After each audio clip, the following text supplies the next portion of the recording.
മാധവ മുനിവ്രത ഭാരതി അവരുടെയും സ്വാഗതം. മാധവട്ട ക്ലാസ് തുറന്ന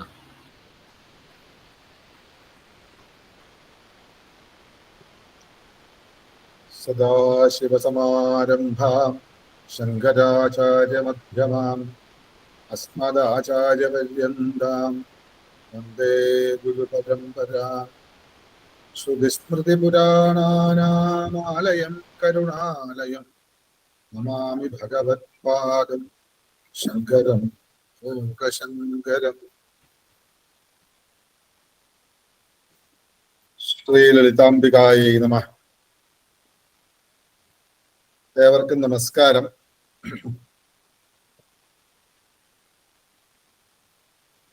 ഇന്ന് എത്ര പേര് ക്ലാസ്സില് അല്ലെങ്കിൽ പഠന ക്ലാസ്സിൽ പങ്കെടുക്കുന്നുണ്ട്, അല്ലെങ്കിൽ എടുക്കാൻ കഴിഞ്ഞിട്ടുണ്ട് എന്ന് അറിയില്ല. എങ്കിലും ലളിതാ സഹസ്രനാമത്തിന്റെ ക്ലാസ് പഠനം എന്ന് പറഞ്ഞാൽ അതൊരു കണ്ടിന്യൂസ് ആയിട്ട് മനസ്സിലാക്കേണ്ടതാണ്. ഒന്നാമത്തെ മന്ത്രത്തിന് 1000-ാമത്തെ മന്ത്രം അവസാനത്തെ മന്ത്രം വരെ അർത്ഥമുണ്ട്. പരസ്പരം ബന്ധിച്ച പരസ്പര പൂരകമായിട്ടുള്ള മന്ത്രങ്ങളാണ് ഞാൻ മനസ്സിലാക്കിയിടത്തോളം ലളിതാ സഹസ്രനാമം. അതുകൊണ്ട് ഇടയ്ക്ക് ക്ലാസ്സിൽ കയറുക, മനസ്സിലാക്കുക, അതിന്റെ അർത്ഥം മനസ്സിലാവുമെങ്കിലും അതിന്റെ ആ മഹത്വത്തോടു കൂടി, അതിന്റെ വൈഭവത്തോടു കൂടി അതിനെ മനസ്സിലാക്കണമെങ്കിൽ, അമ്മയുടെ പൂർണ്ണമായ ഭാവം മനസ്സിലാവണമെങ്കിൽ അതിന്റെ തുടക്കത്തിലുള്ള സ്ഥൂലഭാവവും അതിന്റെ സൂക്ഷ്മഭാവവും അതിന്റെ പരഭാവവും മനസ്സിലാക്കുന്ന ഒരു അവസ്ഥയിലേക്കാണ് ലളിതാ സഹസ്രനാമ സ്തോത്രത്തിന്റെ ഘടന തന്നെ. അപ്പൊ എവിടെ നമ്മൾ കേൾക്കുന്നു ഏത് മന്ത്രമാണ് പഠിക്കാൻ ഒരു അവസരം വന്നത്, അത് പഠിക്കാൻ പറ്റും. പക്ഷെ അതിന്റെ ഒരു ആഴത്തിലുള്ള പഠനത്തിലേക്ക് ചിന്തിക്കുന്നത് ഒരു 600-ാമത്തെ മന്ത്രം അല്ലെ വേണ്ട ഒരു 400-ാമത്തെ മന്ത്രം പഠിക്കുന്ന സമയത്തും ആ മന്ത്രത്തിനും ശ്രീമാത എന്നുള്ള മന്ത്രമായിട്ട് ബന്ധമുണ്ട്. അത്രയ്ക്കും പരസ്പര പൂരകമാണ്. ശരീരത്തിലെ ഓരോ അവയവവും മറ്റ് അവയവങ്ങളോട് എങ്ങനെ പൊരുത്തപ്പെട്ടിരിക്കുന്നു അതുപോലെ ഉള്ളൊരു ഘടനയാണ്. കാരണം ശാസ്ത്രങ്ങൾ പറയുന്നു ലളിതാ സഹസ്രനാമ സ്തോത്രം അമ്മയുടെ രൂപമാണ്. തന്ത്രത്തിലൊക്കെ പറയാറുണ്ട് സ്ഥൂല ശരീരം, സൂക്ഷ്മ ശരീരം, പരശരീരം, പരസൂക്ഷ്മ സ്ഥൂലാവാഹന എന്നൊക്കെ പറഞ്ഞിട്ടുള്ള താന്ത്രിക ക്രിയകളുണ്ട്. അപ്പൊ നമ്മുടെ ഈ ശരീരം എന്ന് പറയുന്നത് ജീവൻ പോയാൽ പിന്നെ ദഹിപ്പിക്കേ പറ്റൂ, ശവമാവും. ആ ജീവനും സൂക്ഷ്മതലത്തിൽ അതെല്ലാം പിതൃവിഷയങ്ങള്, പ്രേതകർമ്മങ്ങളൊക്കെ ചിന്തിക്കും പറയാം ഏതൊക്കെ വായുക്കളാണ്, ഏത് വായുവാണ് മരണശേഷം ഈ ശരീരവുമായിട്ട് ധനഞ്ജയൻ എന്ന് പറയുന്ന പ്രാണൻ പോവാത്തതിന്റെ വിഷയം. ആദ്യം തന്നെ നമുക്ക് ജീവൻ ഉണ്ടായിരുന്ന സമയത്തുണ്ടായിരുന്ന യഥാർത്ഥ ജീവൻ അപ്പോൾ തന്നെ സൂര്യമണ്ഡലത്തിലേക്ക് നേരിട്ട് പോകും എന്നൊക്കെ പറയുന്ന പിതൃപ്രേത സഞ്ചാര വിഷയങ്ങളെ കുറിച്ചൊക്കെ പഠിച്ചാൽ മനസ്സിലാവും ജീവൻ എന്ന് പറയുന്നത് ആരോടും പ്രത്യേകിച്ച് മമത്വമില്ലാത്തതും അകൽച്ചയില്ലാത്തതുമാണ്. അതൊരു ഡ്യൂട്ടി ആയിട്ട് പ്രകൃതി പ്രപഞ്ചം തരുന്നതാണ്. അതിലൂടെ ക്രിയേറ്റ് ചെയ്തു വരുന്ന പ്രാണാപാന വ്യാനോദാന സമാനങ്ങളൊക്കെ എന്ന് പറയുന്ന ആ പ്രാണനും ഒരുപാട് അതിനെക്കുറിച്ച് പറയാനുണ്ടാവും. അത് പ്രാണൻ എന്നൊരു വിഷയത്തെ കുറിച്ച് പറയുമ്പോൾ നമുക്ക് നോക്കാം. അതും ഇതിലുണ്ട്, സഹസ്രനാമത്തിലുണ്ട്. അപ്പൊ അതില് ഏതൊരു ജീവനാണ് അല്ലെങ്കിൽ നമ്മളെ നടത്തി ഏത് ജീവനാണ് കർമ്മബന്ധിയായി വരിക, ഏത് ജീവനാണ് ഗതി കിട്ടാതെ അലിയുക, ഏത് ജീവനാണ് ഗതി കിട്ടേണ്ടത്, ആ ജീവൻ എങ്ങനെയാണ് ക്രമമുക്തിയിലേക്ക് എത്തുക. ആ ധനഞ്ജയന് തന്നെ പല പല പാർട്ടുകളുണ്ട്. അതിൽ ഓരോ പാർട്ടിനും ഓരോ ഉത്തരവാദിത്വം ഉണ്ടെന്ന് പറയുന്ന ഒരു വലിയൊരു മഹാഗഹനമായിട്ടുള്ള ഒരു വിഷയമാണത്. അപ്പൊ അതൊക്കെ ചിന്തിക്കുമ്പോൾ ഈ ശരീരം ഒന്നുമേ അല്ല. പക്ഷെ ഈ ശരീരം ഇല്ലെങ്കിൽ ഈ 74,000 നാഡികളും അല്ലെങ്കിൽ ഇടാ പിങ്കള സുഷുമ്ന നാഡിയും മറ്റു ഉപനാഡികളൊന്നും ഇല്ലെങ്കിൽ ഈ ശരീരത്തിന് നിലനിൽക്കാൻ പറ്റില്ല. അപ്പൊ അതുപോലെയുള്ള പരിപൂർണമായ ഒരു ഭാവത്തിലുള്ള ഈ ശരീരത്തിന് അതിൻ്റെതായിട്ടുള്ള പ്രാധാന്യമുണ്ട്. ശരീരമാദ്യം ഖലു ധർമ്മസാധനം. അങ്ങനെ ആയാൽ മാത്രമേ, മിഷൻ കറക്റ്റ് ആയാൽ മാത്രമേ, അല്ലെങ്കിൽ വയറിംഗ് കറക്റ്റ് ആയാൽ മാത്രമേ അതിലൂടെ കറണ്ട് വേണ്ടവണ്ണം പാസ് ചെയ്യും എന്ന് പറഞ്ഞതുപോലെ ഈ ശരീരത്തിലെ ഓരോ അവയവങ്ങളും ഓരോ രോമങ്ങൾ പോലും കൃത്യത പാലിച്ചാൽ മാത്രമേ ജീവന് ഇതിൽ നിലനിൽക്കാൻ പറ്റൂ. എന്നാണോ അത് പറ്റാത്ത അവസ്ഥയിൽ ആ സമയത്ത് ഈ ശരീരത്തിന്റെ ജീവൻ വിട്ടുപോകുന്നു. എങ്കിലും ശരീരം തണുക്കുന്നില്ല, ചൂടോടുകൂടി നിൽക്കുന്നു എന്നൊക്കെ പറയാറുണ്ട്. അതിലെ പ്രാണൻ എന്താണ്, അപാനൻ എന്താണ്, വ്യാനൻ, സമാനൻ, ഇതെല്ലാം പ്രാണനാണ്. പക്ഷെ ഇതിനൊക്കെ പ്രത്യേകം ഡ്യൂട്ടിയാണ്. അതിൽ ഈ ധനഞ്ജയൻ എന്നുള്ള പ്രാണൻ പ്രത്യേകം. അതിൽ ഒരുപാട് ഉപപ്രാണന്മാരുണ്ട്. അതില് എന്തിനാണ് ഈ ദഹനക്രിയ, ഇതൊക്കെ ചിന്തിച്ചു വരുമ്പോ ശരീരത്തിന്റെ സമ്പൂർണമായ ഈ ചലനത്തിന്റെ സ്വഭാവം, ഈ ശരീരത്തിന്റെ സ്വഭാവം അല്ലത്, അതിനെ നയിക്കുന്ന സൂക്ഷ്മതലത്തിലുള്ളത്, ആ സൂക്ഷ്മതലത്തിലുള്ള അതിനെ നയിക്കുന്ന ഒരു പരസ്വരൂപവും, അതാണ് ജീവൻ എന്ന് പറയുന്നത്. ഇങ്ങനെയൊക്കെ ഉള്ളതുകൊണ്ട് ലളിതാ സഹസ്രനാമ സ്തോത്രത്തിന്റെ ശരിയായ രീതിയിൽ വ്യാഖ്യാനിച്ച് പഠിക്കണം എന്ന് ആഗ്രഹിക്കുന്നവര് ആദ്യം തൊട്ട് തന്നെ ക്രമമായിട്ട് കേൾക്കാൻ സാധിക്കാത്ത ഭാഗങ്ങള് എങ്ങനെയെങ്കിലും നമ്മൾ അത് സ്വീകരിച്ച് വാങ്ങി കേൾക്കാനും കൂടെ ശ്രമിക്കണം. ഒന്നിനൊന്ന് ബന്ധമില്ലാത്തതല്ല, എന്തെങ്കിലും അമ്മയെ കുറിച്ച് സ്തുതിച്ച ഒരു ഗ്രന്ഥമല്ല ലളിതാ സഹസ്രനാമം. അങ്ങനെ നമ്മൾ പഠിച്ചു വന്നപ്പോ ശ്രീമാത എന്നുള്ളത് എന്താണെന്ന് പഠിച്ചു. ശ്രീ മഹാരാജ്ഞി, ശ്രീമത് സിംഹാസനേശ്വരി. ശ്രീമാതാവും ശ്രീമാതാ ശ്രീ മഹാരാജ്ഞിയും ശ്രീമത് സിംഹാസനേശ്വരിയുമാകുന്ന സൃഷ്ടിയും സ്ഥിതിയും സംഹാരവും ചെയ്യാൻ അധികാരമുള്ള ആ പ്രപഞ്ച ഭട്ടാരിക ചിദഗ്നികുണ്ഡത്തിൽ നിന്നും സംഭൂതയായി, ചിദഗ്നികുണ്ഡ സംഭൂത ദേവകാര്യ സമുദ്യത. അപ്പൊ ദേവകാര്യം എന്താണ്? ഭണ്ഡാസുരന്റെ കഥയൊക്കെ നമ്മൾ പറഞ്ഞു. അപ്പൊ ദേവകാര്യ സമുദ്യത, അതിന് ഉദ്യത്ഭാന സഹസ്രാഭ, ഉദിച്ചുയരുന്ന അരുണസൂര്യന്റെ നിറം. അങ്ങനത്തെ ഒരു 1000 സൂര്യന്മാർ ഒരുമിച്ച് ഉദിച്ചുയർന്നാലുള്ള ആഭയാണ്, ശോഭയാണ് അമ്മയ്ക്ക്. ഉദ്യത്ഭാന സഹസ്രാഭ പഠിച്ചു. ചതുർബാഹു സമന്വിത, 4 കൈകളോട് കൂടിയിട്ടാണ് കണ്ടത്. അതൊരു ഇങ്ങനെ അങ്ങോട്ട് ഉയർന്നു വരുമ്പോ സമയത്ത് മൊത്തത്തിൽ കാണുന്നത് ഒരു ഉദിച്ചുയരുന്ന 1000 സൂര്യന്മാരെ പോലെ ഒരു പ്രകാശം കൂടെ ഉയർന്നു വന്നു. ഒരു 4 കൈകളുള്ളതായിട്ട് എനിക്ക് തോന്നി. അതിൽ ഓരോ കൈകളിലും പാശവും അങ്കുശവും കരിമ്പ് വില്ലും പൂവമ്പുമാണ് എന്ന് വരെ പറഞ്ഞു. ചതുർബാഹു സമന്വിത രാഗസ്വരൂപപാഷാഢ്യ ക്രോധ ആകാര അങ്കുശോജ്വല മനോരൂപ ഇക്ഷുകോദണ്ഡ പഞ്ചതന്മാത്ര സായക. ഇതുവരെ കണ്ടു. മൂന്നാമത്തെ അതില് ഒരു മന്ത്രം കൂടെ ബാക്കിയുണ്ട്. അതൊരു വലിയ നീണ്ട മന്ത്രമാണ് അല്ലെ. ഇതാണ് നിജാരുണ പ്രഭാപൂരമജ്ജ ബ്രഹ്മാണ്ഡ മണ്ഡല. അപ്പൊ ശ്രീമാതാ ശ്രീ മഹാരാജ്ഞി ശ്രീമത് സിംഹാസനേശ്വരി ചിദഗ്നികുണ്ഡ സംഭൂത ദേവകാര്യ സമുദ്ഗത ഉദ്യത്ഭാന സഹസ്രാഭ ചതുർബാഹു സമന്വിത രാഗസ്വരൂപപാഷാഢ്യ ക്രോധ ആകാര അങ്കുശോജ്വല മനോരൂപേക്ഷുകോദണ്ഡ പഞ്ചതന്മാത്ര സായക നിജാരുണ പ്രഭാപൂരമജ്ജ ബ്രഹ്മാണ്ഡ മണ്ഡലം. അപ്പൊ മൂന്നാമത്തെ ശ്ലോകത്തിൽ 3 മന്ത്രമാണ്.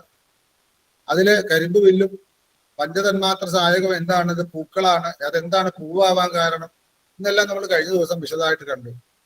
പിന്നീട് അതെല്ലാം പറഞ്ഞെങ്കിലും ഉദിച്ചുയരുന്ന 1000 സൂര്യന്മാരുടെ ശോഭയോടുകൂടി 4 കൈകളോടുകൂടി പാശവും അങ്കുശവും കരിമ്പുവില്ലും പഞ്ചതന്മാത്ര സായകം പൂവമ്പുമായിട്ട് ഉയർന്നു വന്നൊരമ്മ പിന്നെ ആ ദേവന്മാര് കാണുന്നത് കണ്ടു എന്ന് വിശിന്യാദി വാഗ്ദേവതമാര് പറയാണല്ലോ. നിജാരുണ പ്രഭാപൂരമജ്ജ ബ്രഹ്മാണ്ഡ മണ്ഡല. ഇത് ചൊല്ലുമ്പോ മണ്ഡല തെറ്റിപ്പോരുത്. ബ്രഹ്മാണ്ഡ എന്ന് ചൊല്ലിയാലും തെറ്റില്ല. ശരിക്ക് കേരളത്തിലെല്ലാം നമ്മൾ ചെല്ലുമ്പോൾ ബ്രഹ്മ എന്നാണ്. അത് ചൊല്ലാൻ ഇത്തിരി ബുദ്ധിമുട്ടാണ്. മൂക്കും ഒക്കെ വളരെ ശ്രദ്ധിച്ച് ഉപയോഗിക്കും. അല്ലെങ്കിൽ പറ്റില്ലാത്ത പക്ഷം ബ്രഹ്മാണ്ഡ എന്ന് ഉപയോഗിച്ചാലും ഋഗ്വേദീയ പ്രകാരം പ്രശ്നമില്ല. എന്നാലും സാധാരണ എല്ലാവരും ബ്രഹ്മാണ്ഡം വന്നി എന്നൊക്കെ പറയുന്ന പോലെ ആ ഒരു അക്ഷരം നമ്മൾ ശ്രദ്ധിക്കാം. അവിടെ മണ്ഡല മണ്ഡല എന്ന് പറഞ്ഞു പോരുത്. മണ്ഡലമാണ്. മണ്ഡല ബ്രഹ്മ അണ്ഡമണ്ഡല. അവിടെ അണ്ടമുണ്ട്. മണ്ഡലയ്ക്കും ബ്രഹ്മാണ്ഡത്തിന്റെ ഉണ്ട അവിടെ വരുന്നുണ്ട്. അപ്പോ കുറേന്ന് അവസാനം തൊട്ട് ആദ്യം വരെ ചിന്തിച്ചാലാണ് അത് കുറച്ചുകൂടെ മനസ്സിലാവും. മണ്ഡല അണ്ട ബ്രഹ്മാണ്ഡ മണ്ഡല അപ്പൊ അണ്ടം മണ്ഡല എന്ന് പറയുന്നതിന് ബ്രഹ്മമാകുന്ന അണ്ടബ്രഹ്മാണ്ടം. അതിന് ബ്രഹ്മമെന്നും അണ്ടമെന്നും മണ്ഡല എന്നും 3 പദം ഒരുമിച്ച് ചെല്ലുമ്പോ ബ്രഹ്മാണ്ടമണ്ഡല. ബ്രഹ്മാണ്ടമണ്ഡലം അതൊരു പദമാണ്. അതിനെ ഒന്ന് തിരിക്കുമ്പോഴാണ് അത് മണ്ഡലമായിട്ടാണ്, വൃത്തത്തിലാണ്. വൃത്തം എന്ന് വെച്ചാൽ നമ്മൾ ഉദ്ദേശിക്കുന്ന ഒരു വട്ടവുമല്ല, അതിങ്ങനെ കറങ്ങിക്കൊണ്ടിരിക്കുന്നതാണ് മണ്ഡലം.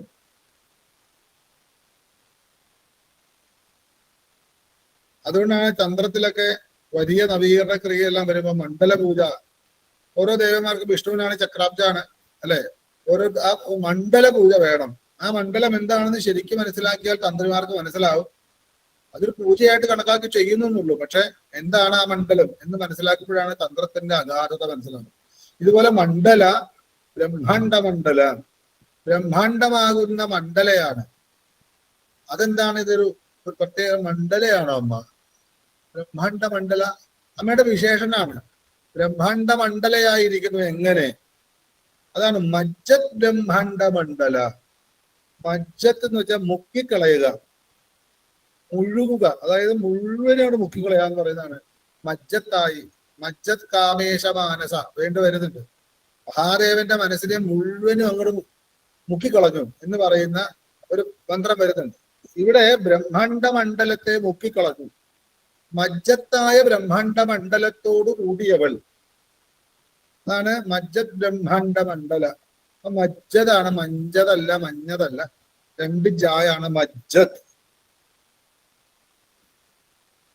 മുക്കിയ ബ്രഹ്മാണ്ട മണ്ഡലത്തോട് കൂടിയവൾ എന്നൊരു അർത്ഥമാണ് നമുക്ക് സാധാരണ എടുക്കാൻ പറ്റും. എന്താണ്? പ്രഭാപൂര മജ്ജത് ബ്രഹ്മാണ്ട മണ്ഡല. പ്രഭ, ശോഭ, പ്രകാശം. പ്രഭാപൂരം അതിശക്തമായ ഇങ്ങനെ അലയടിക്കുന്ന പ്രകാശം എന്ന് പറയാം. പ്രഭാപൂരമായി നിൽക്കുന്ന എന്തോ ഒരു പ്രഭ, അതിന്റെ അതിശക്തമായിട്ടുള്ള ആ പ്രകാശം, പ്രഭാപൂരം. ആ പ്രഭാപൂരം കൊണ്ട് മജ്ജത്താക്കിയ, മുക്കിക്കളഞ്ഞ, മുഴുക്കിയ ബ്രഹ്മാണ്ട മണ്ഡലത്തോട് കൂടിയവൾ. അമ്മ ഇങ്ങനെ ഉയർന്നു വന്നപ്പോൾ അമ്മ അപ്പോഴേ നമ്മൾ കണ്ടു ഒരു പ്രഭയുണ്ട്. എന്താണ്? ഭാനുസഹസ്രാഭ. ഭാനുസഹസ്ര ആഭ, 1000 സൂര്യന്മാരുടെ പ്രകാശം. അത് ഉദിച്ചുയരുന്നതെന്ന് പറഞ്ഞു കഴിഞ്ഞു. ഉദിച്ചുയരുന്ന പ്രകാശമാണ് ആദ്യം കണ്ടത്. ആ ഒരു ശോഭയാണ് ആദ്യം കണ്ടത്. അത് കണ്ടു എന്ന് മാത്രമേ ഉള്ളൂ.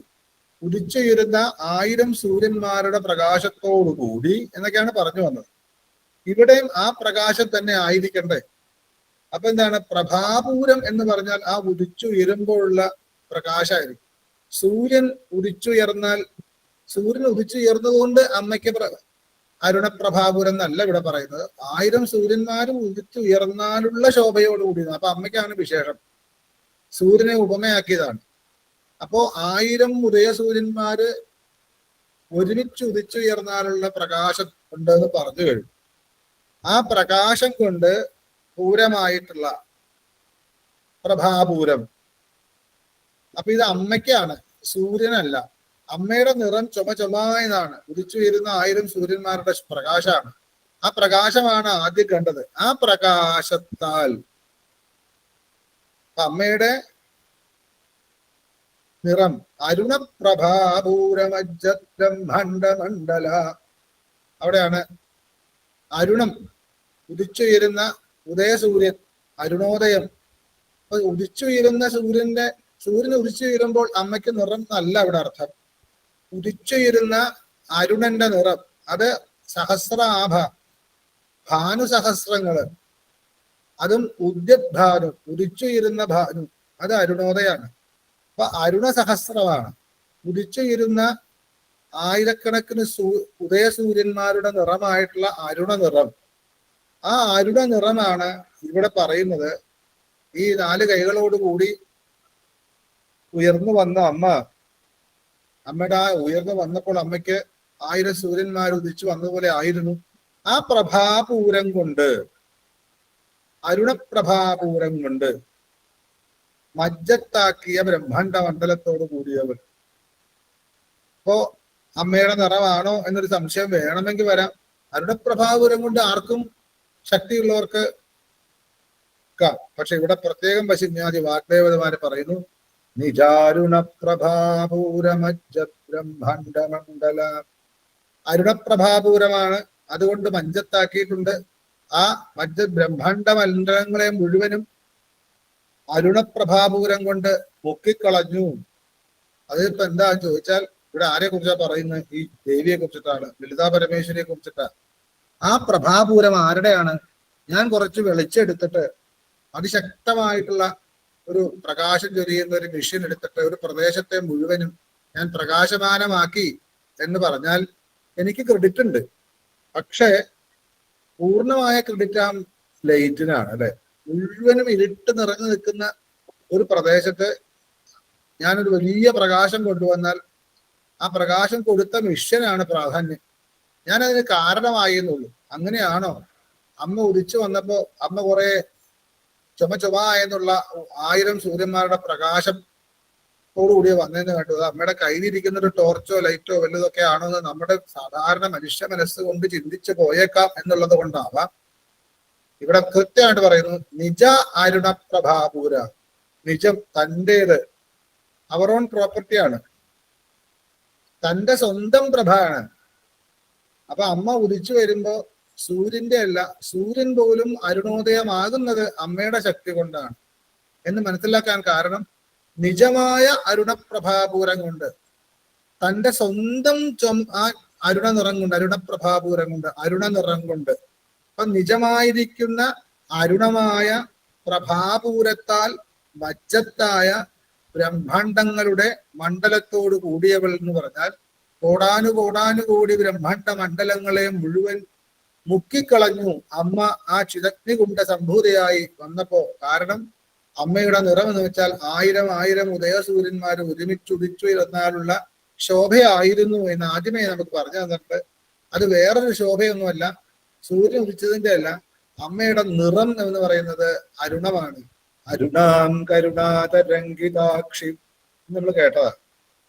അപ്പൊ അരുണയാണ് അമ്മ. ചുമ എന്നാണെന്ന് പറയണു. ആ ചുമപ്പ് സാധാരണ നമ്മൾ ഉദ്ദേശിക്കുന്ന ചുമപ്പുമല്ല. ദാടിമീ കുസുമപ്രഭ എന്നൊക്കെ പറയാറുണ്ട്. മാതളപ്പൂവ് അതൊക്കെ എവിടെ എപ്പോഴെങ്കിലും കാണാൻ പറ്റുമെങ്കിൽ കാണും. ആ നിറം, അങ്ങനെയുള്ളതിന്റെ പരിപൂർണ നിറം 1000 നിറം ഒരുമിച്ചാലുള്ള അവസ്ഥ. ഇത് വേറെ ആരുടെയും അരുണപ്രഭാപുരം കൊണ്ട് മുക്കിക്കളഞ്ഞു എന്നല്ല. അമ്മ ഉദിച്ചു വന്ന സമയത്ത് 1000 സൂര്യന്മാര് ഉദിച്ചു ഉയർന്നതുപോലെ ചിദഗ്നികുണ്ഡത്തിൽ നിന്നും ദേവന്മാരുടെ കാര്യങ്ങൾക്ക് വേണ്ടി ഇറങ്ങി പുറപ്പെട്ട് ഉദിച്ചു വന്നപ്പോ ആദ്യം ഇങ്ങനെ 4 കൈകളും, കൈകളിലെ പാശാങ്കുശം ഇക്ഷുചാപ പഞ്ചതന്മാത്ര സഹായകമായിട്ടുള്ള ഇങ്ങനെ ഉദിച്ചു വന്ന് മുകളിലേക്ക് വന്നപ്പോ ആ പ്രകാശം അരുണപ്രകാശാണ്. അത് അമ്മയുടെ ശരീരത്തിൽ നിന്നും പുറപ്പെടുന്നതായുള്ള നിജാരുണമാണ്. ആ നിജാരുണമായ പ്രഭാപൂരം കൊണ്ട് മജ്ജത്താക്കി കളഞ്ഞു ആ ദേവേന്ദ്രാദികളെയും. ആ പ്രദേശത്തെ മാത്രമല്ല, അത് എവിടെയാണോ അവർ തപസ് ചെയ്തത്, യാഗം ചെയ്തത്, അവിടെ മാത്രമല്ല, ആ ബ്രഹ്മാണ്ടത്തെ മാത്രമല്ല, കോടാനുകോടാനുകോടാനുകൂടി ബ്രഹ്മാണ്ടങ്ങൾ ഒരുമിച്ച് കറങ്ങുന്ന മണ്ഡലങ്ങളെ മുഴുവൻ എന്ന് പറയുമ്പോൾ ഈ പ്രപഞ്ചത്തിന്റെ എത്രമാത്രം അതിനെ വിശാലമാക്കിയിട്ട് കാണാൻ സാധിക്കോ അതിനെ മുഴുവനും മുക്കുന്ന പ്രകാശമായിട്ട് മറ്റൊന്നും കാണാൻ കഴിഞ്ഞില്ല. അവിടെ ചുമപ്പ് രാശി മാത്രം, ചുമന്ന നിറം എന്നല്ലാതെ അതിൽ മുക്കിക്കളഞ്ഞു. വെള്ളത്തിൽ മുക്കിയാൽ എങ്ങനെയാ? അതേപോലെ ആ തന്റെ നിജമായിരിക്കുന്ന അരുണപ്രഭാപൂരത്താൽ ബ്രഹ്മാണ്ഡ മണ്ഡലങ്ങളെ മുഴുവൻ ചുമന്ന നിറത്തിൽ മുക്കിക്കൊണ്ടാണ് അമ്മ ചിദഗ്നികുണ്ഡത്തിൽ നിന്നും സംഭൂതയായത്. അപ്പൊ അമ്മയുടെ ആ വരവ് എങ്ങനെ നമുക്കത് ഉപമിക്കാം അല്ലെങ്കിൽ സങ്കല്പിക്കാമെന്ന് മനസ്സിലാവില്ല. എല്ലായിടത്തും ചുമപ്പല്ലാതെ ഒന്നും കാണാനില്ല. അതെന്തുകൊണ്ടാണ് നിജം എന്ന് അവിടെ പറയുന്നത്? എന്തുകൊണ്ടാണ് അരുണം എന്ന് പറഞ്ഞതൊക്കെ ഉപാസനയുമായിട്ട് ബന്ധപ്പെട്ടുകൊണ്ട് അമ്മയുടെ ആ ഒരു ഉപാസനയായിട്ട് ബന്ധപ്പെട്ട് പോകുമ്പോൾ ഈ ചുവപ്പ് എന്താണ്, അണ്ഡം എന്താണ്, ബ്രഹ്മാണ്ഡം എന്താണ്, അവിടെ മണ്ഡലത്തിന് എന്താണ് പ്രാധാന്യമൊക്കെ ഉപാസനയായിട്ട് ബന്ധപ്പെട്ടിട്ട് വലിയ ഉള്ളർത്ഥങ്ങളുണ്ട്. അത് അതിന്റെ ഉപാസനയായിട്ട് പോകുന്ന ഒരു ഗുരുനാഥന്മാരോട് ചോദിച്ച് മനസ്സിലാക്കേണ്ടതാണ്. എന്തായാലും നമ്മൾ പറഞ്ഞു അരുണാം കരുണാതരംഗിതാക്ഷി, അമ്മയുടെ നിറം അരുണ നിറമാണ് എന്ന് ആദ്യമേ ധ്യാനശ്ലോകത്തിൽ കണ്ടതാണ്. സിന്ദൂര അരുണ വിഗ്രഹം എന്ന് കണ്ടതാണ്. സിന്ദൂരം പോലെ അരുണ വിഗ്രഹമാണ്. അത് ഇത്രയൊന്നും നമ്മൾ പ്രതീക്ഷിച്ചിട്ടുണ്ടാവില്ല. ചിദഗ്നി, അഗ്നി തന്നെ ചുമപ്പാണ് അല്ലെ, നമുക്കറിയാം അത് ചിദഗ്നിയാണ്. അപ്പൊ അത്രയും മഹത്തരമായ ചിദഗ്നി കുണ്ടത്തിൽ നിന്ന് പൊങ്ങി വന്നപ്പോ അമ്മയുടെ ശരീരത്തിൽ നിന്നും 1000 സൂര്യന്മാർ ഉദിച്ചുയർന്ന് വന്നാലുള്ള ശോഭ കൊണ്ട് ഈ ബ്രഹ്മാണ്ഡ മണ്ഡലങ്ങളെ മുഴുവനും അമ്മ മൂടി എന്ന് പറയുമ്പോൾ ഈ ബ്രഹ്മാണ്ഡ മണ്ഡലത്തിൽ പരിപൂർണമായിട്ട് നിൽക്കുന്ന ഒരു ശക്തിയാണ് ലളിതാ പരമേശ്വരി. അതിനൊരു പ്രഭയായിട്ട് കണക്കാക്കിയാൽ എന്റെ പ്രഭ ഈ മുറിയിൽ മുഴുവൻ ഉണ്ടെങ്കിൽ എനിക്ക് ഈ മുറി എന്റെയാണ്, എന്റെ പ്രഭ കൊണ്ടാണ് ജ്വലിക്കുന്നത്. അതുകൊണ്ട് അമ്മയുടെ ശരീരകാന്തി കൊണ്ടാണ്, അമ്മയുടെ സ്ഥൂലപരമായിട്ടുള്ള ശരീരകാന്തി കൊണ്ടാണ്, അതിന്റെ പ്രകാശത്താലാണ് ഈ സ്ഥൂല പ്രപഞ്ചത്തിന്റെ നിലനിൽപ്പ് തന്നെ എന്ന് മനസ്സിലാക്കാം. അപ്പൊ അതുകൊണ്ട് ഇവിടെ പറയുന്നു അമ്മ അരുണ നിറത്തോടു കൂടിയിട്ടാണ് ഉദിച്ചത്. അതുകൊണ്ട് അമ്മ വെറുതെ ഇങ്ങനെ ചുവന്ന നിറത്തിലൊരു ദേവി വന്നു എന്നല്ല, അഖിലാണ്ടകോടി ബ്രഹ്മാണ്ടങ്ങളെ മുഴുവനും നനച്ചുകൊണ്ട് മുക്കിക്കളഞ്ഞുകൊണ്ടുള്ള, അതിൽ മുക്കിയ തരത്തിൽ, മുങ്ങിപ്പോകുന്ന തരത്തിൽ അത്രയും അത്യുജ്വല പ്രകാശത്തോടു കൂടി 4 കൈകളോടുകൂടി അമ്മ ചിദഗ്നി കുണ്ടത്തിൽ നിന്നും ദേവന്മാരുടെ കാര്യങ്ങൾ ശരിയാക്കുവാനായിട്ട് ഇറങ്ങിപ്പുറപ്പെട്ടു, ഉദിച്ചുയർന്നു, സംഭൂതയായി എന്നാണ്. അതൊക്കെ ഉപാസന ശരിക്ക് ചെയ്തു വരുമ്പോ ഈ ചിദഗ്നി കുണ്ടത്തിൽ നിന്നും ഉദ്ഭൂതയായി അമ്മയെ ആ ഉദിച്ചുയരുന്ന ഭാവത്തിൽ തന്നെ നമുക്ക് കാണാറാകണം. അതാണ് ശ്രീവിദ്യ ഉപാസനയുടെ ഒക്കെ മഹത്തരമായിട്ടുള്ള ലക്ഷ്യം. അപ്പോഴാണ് ഈ ബ്രഹ്മാണ്ഡ മണ്ഡലങ്ങളെ മുഴുവൻ നിറച്ചു. നമുക്ക് ഒരു ബ്രഹ്മാണ്ഡത്തില്ല, നമ്മുടെ ഇരിക്കുന്ന വീടിന്റെ മുറി പോലും നമുക്ക് പൂർണ്ണമായിട്ട് അറിയില്ല.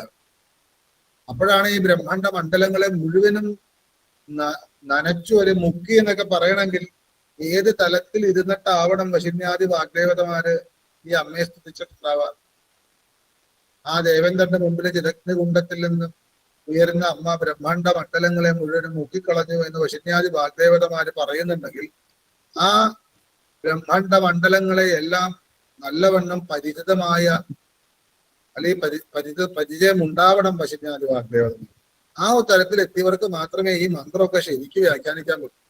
നമുക്കൊരു സന്തോഷത്തിന് വേണ്ടി ആഹാ എന്ന് പറയാൻ, ഓഹോ എന്നൊക്കെ നമ്മൾ അത്രയും വൈഭവമുണ്ടോ എന്നൊക്കെ പറയാൻ വേണ്ടിയിട്ട് മാത്രം ഓരോ മന്ത്രവും നമുക്ക് വ്യാഖ്യാനിക്കാവുന്നതാണ്. അങ്ങനെ 3 ശ്ലോകങ്ങൾ കഴിഞ്ഞു, 12 മന്ത്രങ്ങൾ ഇപ്പൊ കഴിഞ്ഞു. ഇനിയിപ്പോ എന്താണ്, സാധാരണ ഉയർന്നു വരുമ്പോ ഒറ്റയ്ക്ക് ഇങ്ങോട്ട് ഉയർന്നു വരുമ്പോ ആരെങ്കിലും ഒരാൾ വന്നത് മൊത്തത്തിലാ നോക്കുക അല്ലെ. നോക്കുമ്പോ കയ്യിൽ എന്തൊക്കെ ഉണ്ടല്ലോ, നല്ല കാണാൻ കുറച്ച് ഭംഗിയുള്ള ആളാണല്ലോ എന്നൊക്കെ നോക്കാനേ പറ്റൂ. വ്യക്തമായിട്ട് അടിമുടി നോക്കുക എന്ന് പറയില്ലേ, ഒരാൾ മുമ്പിൽ വന്നു നിന്നാൽ പരിചയമില്ലാത്ത ഒരാളാണെങ്കിൽ നമ്മൾ അടിമുടി നോക്കും അല്ലെ. അടിമുടി മുടിയടി എന്ന് പറയാറില്ല, അടിമുടി നോക്കും. നമ്മളിങ്ങനെ താഴെന്ന പാദം മുതൽ ഇങ്ങനെ ആരാ താൻ ആരാഹേ എന്ന രീതിയിലൊക്കെ നോക്കും. അതുപോലെ നോക്കിപ്പോവില്ലേ ഈ ദേവന്മാരുടെ കാര്യത്തിന് വേണ്ടി പ്രാർത്ഥിച്ചിട്ട് വന്നതായാലും അത്രയും അത്യുജ്വല പ്രഭാവത്തോടുകൂടി 4 കൈകളോടുകൂടി ഇങ്ങനെ വന്നു കഴിയുമ്പോ നമ്മളിങ്ങനെ നോക്കും. പക്ഷെ ഇത് കുണ്ടത്തിൽ നിന്നും ഉയർന്നു വന്നതാ. അതുകൊണ്ട് അടിമുടി നോക്കാൻ പറ്റില്ല, മുടിയടിയെ നോക്കാൻ പറ്റും. പാദാതി കേശം പറ്റില്ല, ഇവിടെ കേശാദി പാദമേ നോക്കാൻ പറ്റും. ഇങ്ങനെ ആദ്യം ശിരസ് അല്ലെ, കിരീടം, പിന്നെ മുഖം, ഇങ്ങനെ വന്ന് അതിന്റെ കൂടെ തന്നെ ഈ കൈകളൊക്കെ കാണും. ആ കൈകളിൽ എന്തെങ്കിലും കാര്യം മനസ്സിലായിട്ടുണ്ട്, ഒറ്റയ്ക്ക് ഇങ്ങനെ വരുമ്പോ മനസ്സിലാവും. പക്ഷെ ആ അമ്മ ഉയർന്നു വരുന്ന തല നോക്കുമ്പോൾ മോളിന്ന് തൊട്ട് താഴോട്ട് നോക്കാനേ പറ്റൂ, ഹോമകുണ്ടത്തിൽ നിന്ന് ഉയർന്നു വന്നത് കൊണ്ട് എന്ന് നമുക്ക് സമാധാനിക്കാം. എന്തുകൊണ്ടാണ് അങ്ങനെ എന്ന് ചോദിച്ചാൽ പറ്റത്തരത്തിലാണെങ്കിൽ വിരോധമൊന്നുമില്ല. പക്ഷെ ഇവിടെ കേശാദിപാദമാണ് വർണ്ണിക്കുന്നത്. ഇനി അമ്മയുടെ സ്ഥൂല രൂപത്തിന്റെ കുറച്ചും കൂടെ ഉപമയും അലങ്കാരവും ഒക്കെ ചേർത്തുകൊണ്ട് വളരെ മനോഹരമായിട്ട് ത്രിപുര സുന്ദരിയെ, ത്രിപുരം എന്നൊക്കെ എന്താണ് പിന്നെ നമുക്ക് ചിന്തിക്കാം. ത്രിപുരങ്ങൾക്കും സുന്ദരിയായിട്ടുള്ള ആ അമ്മ ഇത് ഇത്രയും തന്നെ കേട്ടപ്പോ തന്നെ അറിയാം എത്ര സൗന്ദര്യം ഉണ്ടായിരിക്കും. ആ പ്രകാശം കൊണ്ട് ശരിക്കും വ്യക്തമാവുന്നില്ല, മുഴുവൻ ചുവന്ന പ്രകാശമാണ്. കയ്യിൽ എന്തൊക്കെയുണ്ടോ ഇത് മനസ്സിലായി എന്നേ ഉള്ളൂ. അങ്ങനെ ഉയർന്നു വന്ന അമ്മയെ വശിന്യാദി വാഗ്ദേവതകളെ സങ്കല്പിച്ച് കാണുകയാണ്. എന്താണ്? ചമ്പകാശോക പുന്നാക സൗഗന്ധികലസക്തച ഉരുവിന്ദമണിശ്രേണീകനീരമണ്ഡിത. ഇതാണ് 4ാമത്തെ ശ്ലോകം. അപ്പൊ അതെന്താണ് എന്ന് ചോദിച്ചാൽ ഇവിടെ ചൊല്ലാനൊന്ന് തെറ്റാതെ ചൊല്ലാൻ വേണ്ടി ഒന്ന് ആദ്യം അതിനെ പരിചയപ്പെടാം. നിങ്ങൾക്കൊക്കെ അറിയാവുന്നതാണ്, എന്നാലും എന്റെ ഒരു ദൗത്യം പഠിപ്പിക്കുക എന്നുള്ളത് കൊണ്ട് അത് പറഞ്ഞില്ലല്ലോ എന്നൊരു പരാതി വരാതിരിക്കാൻ പറയാണ്. ഒന്നാമത്തെ മന്ത്രം ചമ്പകാശോക പുന്നാക സൗഗന്ധിക ലസത്കച എന്നുള്ളതാണ്. ഒരു മന്ത്രം ഇതൊക്കെ നീണ്ടൊരു മന്ത്രം കിട്ടിയാൽ, ഒരു ചെറിയൊരു മന്ത്രമാണെങ്കിൽ ഇപ്പൊ ദേവ്യ നമ എന്ന് കിട്ടിയാൽ ആ ദേവിക്ക് ആയിക്കോട്ടെ പറയാം. പക്ഷെ നീണ്ട മന്ത്രമാണ്. അങ്ങനെ ഒരു നീണ്ട മന്ത്രം ഉണ്ടാവില്ല. വിശേഷങ്ങളെ കൊണ്ട് അതിനെ നീട്ടിയതാണ്. ഇവിടെ പാദാതി കേശാന്തമല്ല, കേശാതി പാദാന്തമാണെന്ന് നമ്മൾ കണ്ടു. അപ്പൊ കേശം എന്ന് പറഞ്ഞാൽ എന്താ? മുടി എന്നർത്ഥം അല്ലെ? അപ്പം ഇങ്ങനെ ഉയർന്നു വരുമ്പോ കാണുന്ന സത്യത്തിൽ ചക്രവർത്തിനെ ആയതുകൊണ്ട് കിരീടം കാണാം. കിരീടം കാണുന്നതിന് മുമ്പ് അതിന്റെ മുടി അഴക് കണ്ടുപോകാം. ഇവിടെ അങ്ങനെയാ പറയുന്നത്. ആദ്യം കിരീടം കണ്ടിട്ട് മുടി കാണേണ്ടതാണ്. ഇവിടെ ആദ്യം അമ്മയുടെ തലമുടി കണ്ടു എന്നാണ്. ആ തലമുടിയുടെ മുകളിൽ ശിരസിൽ വെച്ചിരിക്കുന്ന കിരീടം കണ്ടു.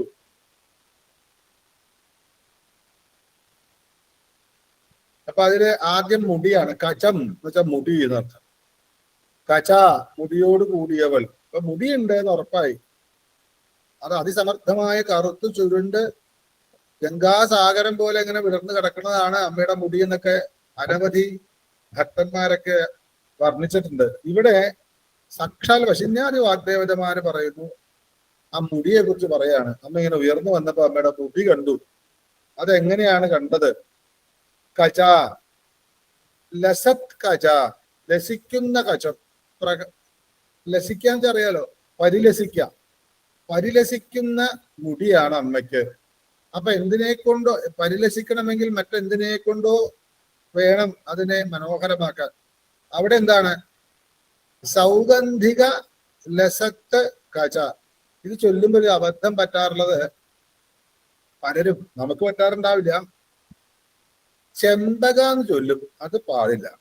ചമ്പകമാണ് ശരിക്ക്. അപ്പോൾ പറയുമ്പോ ചെമ്പകം എന്ന് പറയുമെങ്കിലും അതിന് ശരിയായിട്ടുള്ള ഭാഗം ചായാണ്, ചേ അല്ല. ചമ്പക ശോക എന്ന് പറയരുത്. ചെമ്പക, ശോക, പുന്നാക, സൗഗന്ധി, കലസത്ത് എന്നൊക്കെ പറയുന്ന അനവധി തിരിക്കാൻ അറിയാത്തത് കൊണ്ടാണോ സ്പീഡ് കൂട്ടിയിട്ടാണ് അർത്ഥങ്ങൾ ഒന്നും എടുക്കാൻ പറ്റാത്ത രീതിയിൽ ഈ മന്ത്രത്തെ അവഹേളിക്കാറുണ്ട് പലരും. നമുക്കത് വരരുത്. ഇവിടെ ചമ്പക എന്നൊരു വാക്ക്, അശോക ഒരു വാക്ക്, പുന്നാക മറ്റൊരു വാക്ക്, സൗഗന്ധിക ലസത്ത് കച, ഇങ്ങനെയാണ് അത് തിരിക്കേണ്ടത്.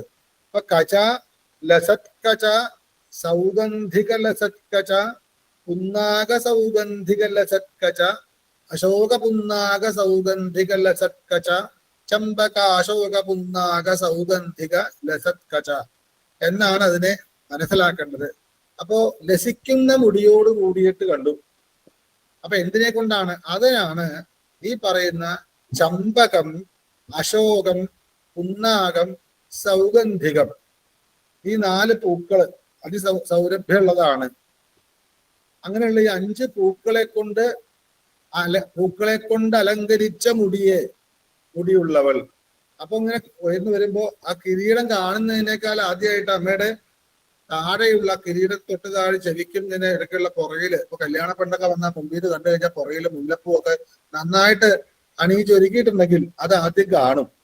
ആ മനോഹാരിത നമുക്ക് നേരിട്ട് നിന്ന് കണ്ടില്ലെങ്കിലും പുറകിൽ അങ്ങനെ ഉണ്ട് എന്ന് മനസ്സിലാവും. ഇവിടെ ചമ്പകം, അശോകം, പുന്നാകം, സൗഗന്ധികം തുടങ്ങിയിട്ടുള്ള പൂക്കളാൽ പരിരസിക്കുന്ന മുടി കണ്ടു.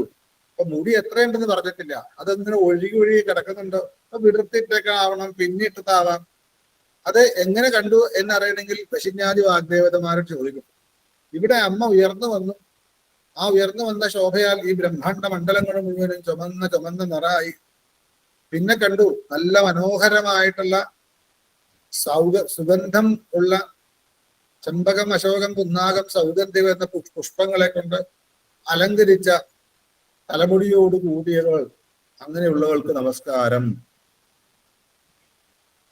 അതിന്റെ അർത്ഥം അത്രയേ ഉള്ളൂ. ചമ്പകം ഇത് നമുക്കറിയാം, അശോകം അറിയാം, പുന്നാകം ചിലപ്പോൾ കേട്ടിട്ടുണ്ടാവില്ല, എല്ലാവർക്കും അറിയാവുന്ന തന്നെയാണ്. സൗഗന്ധികം അറിയാം.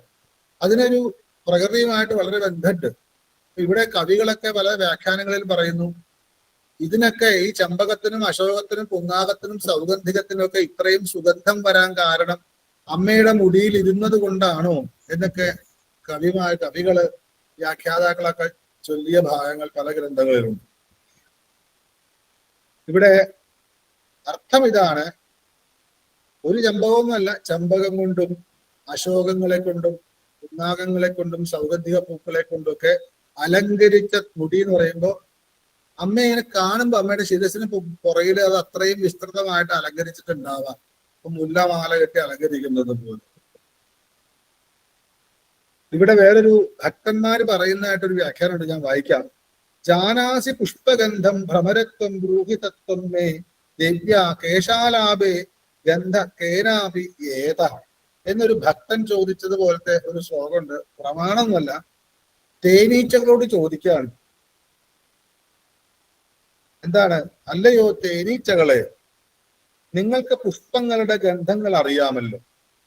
പുഷ്പത്തിന്റെ ഗന്ധം അറിയാം, തേനീച്ചകളെല്ലാം അറിയാം അല്ലെ? ഓരോരോ പൂവിന്റെ അടുത്ത് പോയി അതിൽ നിന്ന് പൂന്തേൻ നൂർന്നിട്ടാണ് തന്റെ കൂട്ടിൽ കൊണ്ടുവച്ചിട്ടാണ് തേൻ നിർമ്മിക്കുന്നത്. അവർക്ക് അറിയാൻ വയ്യാത്ത പുഷ്പഗന്ധങ്ങൾ ഉണ്ടാവില്ല. അപ്പൊ അല്ലയോ തേനീച്ചകളെ, നിങ്ങൾക്ക് പുഷ്പങ്ങളുടെ ഗന്ധങ്ങൾ അറിയാമല്ലോ, എന്നോട് സത്യം പറയുക. ഭ്രമരത്വം ബ്രൂഹി തത്വം മേ, സത്യം തത്വം എന്നോട് പറയണം. ദേവിയുടെ തലമുടിയിൽ ഉള്ള സൗന്ദര്യത്തെ എനിക്ക് ഏതിനോടെങ്കിലും താരതമ്യപ്പെടുത്തുവാൻ കഴിയുമോ? അതായത് ഇവിടുത്തെ അർത്ഥം ചോദിക്കുകയാണ് ഭക്തൻ, അല്ലയോ തേനീച്ചകളിലെ, നിങ്ങൾക്ക് എല്ലാ പുഷ്പങ്ങളുടെയും സുഗന്ധം അറിയാം. ദേവിയുടെ തലമുടിയിലുള്ള സൗരഭ്യത്തെ, ദേവിയുടെ തലമുടിക്ക് ആ കചം എന്ന് പറയുന്നതിന്, കേശം എന്ന് പറയുന്നതിന് എത്ര സൗരഭ്യമാണ്, സുഗന്ധമാണെന്ന് പറയാൻ വയ്യ എന്നുള്ള ഭാവത്തിലാണ് ആ ഭക്തൻ ചോദിക്കുക. അതിനെനിക്കൊന്ന് എഴുതുന്നുണ്ട്, ഏതിനോടെങ്കിലും ഒന്ന് ഉപമിക്കുവാൻ കഴിയുമോ, താരതമ്യപ്പെടുത്തുവാൻ കഴിയുമോ? അതായത് ആ താരതമ്യപ്പെടുത്തുവാൻ വേണ്ടിയിട്ട് മാത്രമാണ് എന്റെ തലമുടിക്ക് ചമ്പകം, അശോകം, പുന്നാകം, സൗഗന്ധികം എന്ന് പറയുന്ന പുഷ്പങ്ങളെക്കാളും സുഗന്ധമുള്ളതാണ് എന്റെ തലമുടി എന്ന് മനസ്സിലാക്കുവാൻ, ഒരു താരതമ്യ പഠനം ഭക്തന് ചെയ്യുവാൻ വേണ്ടി മാത്രമാണ് ഈ പുഷ്പങ്ങൾ അലങ്കരിച്ചു എന്ന് പറയുന്നത് എന്നിവിടെ ഒരു ഭക്തൻ ചോദിച്ചിട്ട് പറയുന്നു. അപ്പൊ ഭക്തൻ ചോദിക്കുകയാണ്, ദേവിയുടെ സൗരഭ്യം, തലമുടിയുടെ സൗരഭ്യത്തെ ഒന്ന് താരതമ്യപ്പെടുത്തുവാൻ ഏതെങ്കിലും പുഷ്പഗന്ധമുണ്ടോ തേനീച്ചകളെ ചോദിക്കുമ്പോൾ അതിനർത്ഥം ഇല്ല എന്ന് മാത്രമല്ല, ഇങ്ങനെയൊക്കെ ആണെന്ന് കാണിക്കാൻ വേണ്ടിയിട്ടായിരിക്കാം പശുന്യാദി വാഗ്ദേവതകള് ഇങ്ങനെ ഒരു ഉപമ. ദേവിയുടെ മുടിക്കാണ് സൗരഭ്യം, ആ സൗരഭ്യം കൊണ്ടാണ് പുഷ്പങ്ങൾക്കൊക്കെ സൗരഭ്യം ഉണ്ടായത്. എന്നാൽ ഇത്രയും സൗരഭ്യം എന്റെ മുടിക്കുണ്ട്, അല്ലെങ്കിൽ ദേവിയുടെ സാക്ഷാൽ പരാശക്തിയുടെ മുടിക്കുണ്ടെന്ന് ഭക്തന്മാര് മനസ്സിലാക്കട്ടെ എന്ന് വിചാരിച്ചിട്ടാവാം പശുന്യാദി വാഗ്ദേവതമാര് മുടിക്ക് നമസ്കാരം, പരിലസിക്കുന്ന മുടിക്ക് നമസ്കാരം. എന്തുകൊണ്ട് സുഗന്ധം കൊണ്ട് പരിലസിക്കാം. അപ്പൊ ഇവിടെ വേണമെങ്കിൽ അമ്മയുടെ മുടിയിലെ സുഗന്ധം കൊണ്ട്, അല്ലെങ്കിൽ ആ അമ്മയുടെ മുടിയിലേക്ക് പരിലസിച്ചത് കൊണ്ട് ചമ്പകത്തിനും അശോകത്തിനും പുന്നാകത്തിനും സുഗന്ധം വന്നു, അല്ലെ അതിന് വളരെ ഉയർച്ച വന്നു എന്നൊക്കെ വേണമെങ്കിൽ വ്യാഖ്യാനിക്കാം. കാരണം അമ്മയാണ് ആദി, അതിൽ നിന്നേ ഉണ്ടായിട്ടുള്ളൂ എല്ലാം. അപ്പൊ അമ്മയുടെ മുടിയിൽ നിന്നാണ് പുഷ്പങ്ങൾക്ക്, ശരീരത്തിന്റെ ഏറ്റവും മുകളിലുള്ള ഭാഗം തലമുടിയാണല്ലോ. പുഷ്പം എന്ന് പറഞ്ഞാലും ഏറ്റവും ഉയർന്ന, അതുകൊണ്ടാണ് ആകാശപ്രതീകമായിട്ട് പുഷ്പമൊക്കെ വരാൻ കാരണം. ആ പുഷ്പം എന്ന് പറയുന്നത് സാധാരണ പുഷ്പമൊന്നുമില്ല. അപ്പൊ അങ്ങനെയുള്ള ആ മുടി, അത് ചമ്പകം, അശോകം, സൗഗന്ധികം അല്ലെങ്കിൽ പുന്നാകം എന്ന് പറയുന്ന പുഷ്പങ്ങളുടെ സുഗന്ധത്തോടു കൂടിയ തലമുടി എന്ന് പറയാം. ആ പുഷ്പങ്ങൾ ചേർത്ത് മനോഹരമാക്കിയ പരിലസിക്കുന്ന മുടി എന്ന് പറയാം. ഈ മുടി എന്ന് പറയുമ്പോൾ കേശമാണ്. ഭദ്രകാളിയുടെ ഇഷ്ടസൂക്തമൊക്കെ അറിയാവുന്നവരൊക്കെ നിർത്തി വ്യാഖ്യാനിച്ച് നോക്കണം. അവിടെ ഭദ്രകാളിയുടെ ഭദ്രകാളി എന്നൊരു വാക്ക് പോലും ഇല്ല അവിടെ. അവിടെ കേശ്യാഗ്നിയും കേശ്യാഗ്നിയും കേശീ വിഷം കേശീ വിഭർത്തി രോഗസി കേശീതം ജ്യോതിരുച്ചതേ ഇതം കേശി ജ്യോതി ഇത് ഉച്ചതേ. അത് ജ്യോതിയെ കുറിച്ചിട്ടാ പറയുന്നത്, പ്രകാശത്തെ കുറിച്ചിട്ടാ. കേശി അഗ്നിയാണ് അല്ലെ? അപ്പൊ കേശമുള്ളവൾ, അവിടെ അഗ്നിതത്വം, പ്രകാശതത്വം ജ്യോതി തത്വമൊക്കെ പറയേണ്ട ഒരു വലിയ ഋഗ്വേദ സൂക്തത്തെയാണ് ഭദ്രകാളിയുടെ ഇഷ്ടസൂക്തമായിട്ട് ഋഷീശ്വരന്മാർ നിശ്ചയിച്ചതെങ്കിൽ അതിന് കാരണം ഉണ്ടാവും. അത് ഭഗവതിയുടെ തലമുടി എന്താണ് എന്ന് മനസ്സിലായാൽ മാത്രമേ ഇത് തത്വം മനസ്സിലാവും. അതുപോലെ ഇവിടെ ചമ്പകാശോക പുന്നാക സൗഗന്ധിക ലസത്കജ എന്ന് പറഞ്ഞിട്ടൊരു ഭക്തർ ചിന്തിച്ചാൽ എന്ത് മനോഹര സുഗന്ധമുള്ള പൂക്കളെക്കുള്ളാണ് അമ്മയുടെ തലമുടി അലങ്കരിച്ച തലമുടിക്ക് എന്തൊരു സൗരഭ്യമായിരിക്കും. അങ്ങനെ ഒരു ഭക്തൻ ചിന്തിച്ചാൽ തെറ്റൊന്നുമില്ല. അമ്മയുടെ മുടി മണത്താൽ ചമ്പകത്തിന്റെയും അശോകത്തിന്റെയും സൗഗന്ധികത്തിന്റെയും പുന്നാകത്തിന്റെയും മണമാണ്. ആ മുടി ഇങ്ങനെ കണ്ട് ആസ്വദിച്ച മണം ആസ്വദിക്കാൻ പോലും ഭക്തന് പറ്റും. ഇവിടെ ആദ്യം സ്ഥൂല രൂപം ആയതുകൊണ്ട് അതിൽ പൂർണ്ണമായിട്ടും ഭക്തിക്ക് തന്നെ ആയിരിക്കും പ്രാധാന്യം. കാരണം ഇത് സഗുണോപാസനയുടെ ഭാവമാണ് ഇവിടെ എല്ലാം. അങ്ങനെ ചമ്പകം, അശോകം, പുന്നാകം, സൗഗന്ധികം എന്നുള്ള പുഷ്പങ്ങളുടെ സുഗന്ധത്താൽ, ഇവിടെ സുഗന്ധങ്ങളൊന്നും പറഞ്ഞിട്ടില്ല. ചമ്പക, അശോക, പുന്നാക, സൗഗന്ധികം 4 പുഷ്പങ്ങളെ കൊണ്ട് പരിലസിക്കുന്നതേ ഉള്ളൂ. സുഗന്ധം എന്നോട് പറഞ്ഞിട്ടില്ല. പക്ഷെ പുഷ്പം എന്ന് പറയുമ്പോൾ സുഗന്ധമാണ്. അതിലും ഉപരിയായിട്ട് അതിന് ഒരുപാട് തരത്തിലുള്ള പ്രപഞ്ചത്തിലെ പല പല ദോഷങ്ങളും തീർക്കാൻ പാകത്തിനുള്ള അനവധി പോസിറ്റീവ് എനർജി എന്നൊക്കെ പറയില്ലേ, അല്ലെങ്കിൽ ഒരു ആയുസ്സുമായിട്ട് ശരീരബലവുമായിട്ട് ജീവനവുമായിട്ടൊക്കെ ബന്ധമുള്ള ഔഷധ ഗുണവും കൂടെ ഉണ്ടാവണം. അത് ആയുർവേദ രീതിയിൽ പഠിച്ചാൽ ഈ 4 പുഷ്പങ്ങളും എന്തിനൊക്കെ ഉപയോഗിക്കുന്നത്, ഏതാണ് നല്ലത്, എന്തിനൊക്കെ ഉപയോഗിക്കുന്നത് ചിന്തിച്ചു പോയാൽ അങ്ങനെയും ഒരുപാട് കാര്യങ്ങൾ അതിന് കിട്ടാം. അതെന്തുകൊണ്ടാണ് തലമുടിക്ക് പ്രാധാന്യം ചിന്തിച്ചു പോയാൽ ഈ 4 പൂക്കളും തലമുടിയായിട്ടുള്ള ബന്ധമുണ്ടോ, അങ്ങനെയൊക്കെ റിസർച്ച് ചെയ്യാൻ പറ്റുന്ന ഒരു ശ്ലോകം കൂടിയാണത്. അപ്പൊ അമ്മയുടെ തലമുടി ഇങ്ങനെ കണ്ടു. ആ അമ്മയുടെ മുടി എന്ന് പറഞ്ഞാൽ എന്താണ്? ആ മുടി മാത്രമല്ല, ശരീരത്തിൽ നിന്ന് വരുന്ന പ്രകാശം കൊണ്ട്, ചുമന്ന പ്രകാശം കൊണ്ട് ഈ ബ്രഹ്മാണ്ഡ മണ്ഡലങ്ങളെ മുഴുവൻ മുക്കിക്കളഞ്ഞിട്ടുണ്ടെങ്കിൽ ആ ബ്രഹ്മാണ്ഡ മണ്ഡലങ്ങളുടെ മുഴുവനും കചമാണത്. അത്രയും വിശ്വരൂപിയാണ് അമ്മ. അപ്പൊ അതുകൊണ്ട് നമ്മൾ പക്ഷെ ഒരു ഭക്തൻ ഒരു ഹോമമുണ്ട്, ഒരു ഗണപതി ഹോമം പോലെ ഒരു കുണ്ടം, ആ കുണ്ടത്തിൽ ഭഗവതി ഇങ്ങനെ ഉയർന്നു അങ്ങനെ ചിന്തിച്ചപ്പോ എന്താ കുഴപ്പം? അതും അമ്മ തന്നെയാണ്. അവിടെ നോക്കുമ്പോൾ നല്ല മനോഹരമായ മുടി, അതിന് ചമ്പകം, അശോക, പുന്നാക, സൗഗന്ധിക പുഷ്പങ്ങളൊക്കെ വെച്ചിട്ടിരിക്കും, നല്ല വാസന വരുന്നുണ്ട് എന്ന് ചിന്തിച്ചാലും, അതിന്റെ ബ്രഹ്മത്തോളം വലുതായ രീതി ചിന്തിച്ചാലും ലളിതാ പരമേശ്വരി സംബന്ധിക്കുന്നിടത്തോളം തുല്യമാണ്. അങ്ങനെ അമ്മയുടെ മുടി കണ്ടു. മുടി മാത്രമല്ല, മുടിയിൽ അണിയിച്ചിരിക്കുന്ന പുഷ്പങ്ങളെ കണ്ടു, പരിലസിക്കുന്ന 4ഓളം പുഷ്പങ്ങളെ കണ്ടു, അതിന്റെ സുഗന്ധം അനുഭവിച്ചു. അത് പറയാണ് അടുത്ത മന്ത്രം ചൊല്ലിയിട്ട്,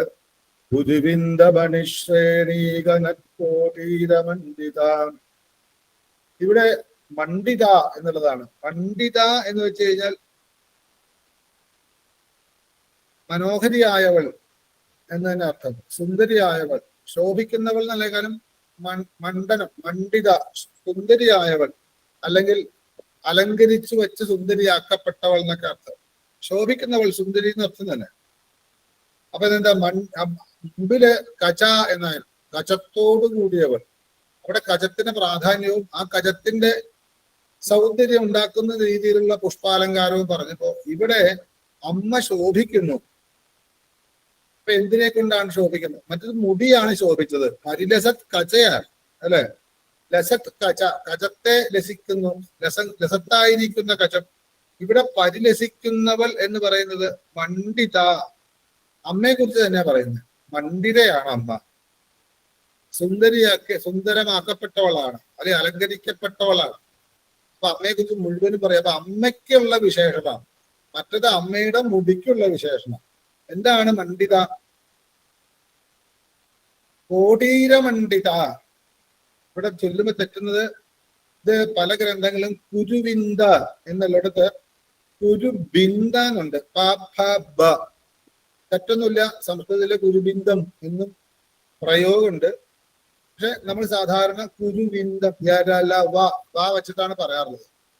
കുരുബിന്ദ എന്ന് പറയുന്ന ഗ്രന്ഥങ്ങളുണ്ട്, തെറ്റൊന്നുമില്ല. അത് അപ്പൊ ഞാനൊക്കെ കുരുവിന്ദ എന്ന് തന്നെയാ പഠിച്ചിട്ടുള്ളത്. അതുകൊണ്ട് കുരുബിന്ദ വരില്ല. കുരുവിന്ദ മണി അല്ലെങ്കിൽ കുരുവിന്ദ മണി, പക്ഷെ അത് ഒരുമിച്ച് തന്നെ ചൊല്ലണം. കുരുവിന്ദ മണി ശ്രേണി കനത്ത് കോടീര മണ്ഡിത. തെറ്റാറുള്ള സ്ഥലം ഈ കുരുവിന്ദ മണി, അത് ഒരുമിച്ച് എല്ലാം ചൊല്ലണം. കുരുവിന്ദ മണിശ്രേണി എന്നും ചെല്ലാൻ പാടില്ല, ഒറ്റ പദാണത്. കുരുവിന്ദ മണിശ്രേണി കനക്കോടീരം മണ്ഡിത. അവിടെ മണ്ഡിതയ്ക്കാ പ്രാധാന്യം. അപ്പൊ മണ്ഡിത അലങ്കരിക്കപ്പെട്ടവൾ അല്ലെങ്കിൽ മനോഹരമാക്കപ്പെട്ടവൾ. എന്തുകൊണ്ടാണ്? കോടീര മണ്ഡിത. അത് പലരും കോട്ടീര എന്ന് പറഞ്ഞു പോകുന്നുണ്ട്, താഴെ ചിലര് കോടീരം എന്ന് പറയുന്നത് ഡപ്പി എന്നുള്ള ഡ ഒന്നുമല്ല, ടകാരമാണ്. പട്ടം കുട്ടം വട്ടം എന്നൊക്കെ പറയുന്ന ആ ട എന്നുള്ള ടവർഗത്തിന്റെ ആദ്യത്തെ ട ഇങ്ങനെ പറഞ്ഞു തന്നാലേ പറ്റുള്ളൂ. അപ്പൊ കോടീരം, അത് കോടീരം ആവരുത്. നമ്മൾ സ്പീഡിൽ ചൊല്ലുമ്പോ കോടീരം എന്ന് പറയും. അത് പറയാം കോടീരം. കോട്ടീരം എന്നാവരുത്, കോടീരം. കോടീരം എന്ന് വെച്ചാൽ വിശേഷപ്പെട്ട രീതിയിലുള്ള കിരീടം എന്നർത്ഥം.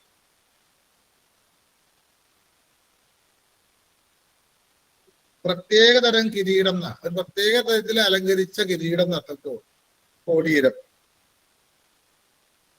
കിരീടം എന്നർത്ഥമുള്ളൂ. പക്ഷെ പ്രത്യേക തരം എന്ന് പറയാൻ വേണ്ടിയിട്ടായിരിക്കും ഇവിടെ കോടീരം. സാധാരണ കിരീടങ്ങളൊക്കെ സാധാരണ എന്ന് പറയണമെന്നും തന്ത്രശാസ്ത്രത്തിലെ വിഗ്രഹത്തിന്റെ ശില്പശാസ്ത്രമൊക്കെ നോക്കുമ്പോൾ കിരീടം കൊണ്ട് ദേവന്റെ ഭാവം കണ്ടുപിടിക്കാമെന്നൊക്കെ പറയും. ഉഗ്രഭാവാണോ, സൗമ്യഭാവാണോ, എന്തെങ്കിലും പുറപ്പെട്ട ആളാണോ?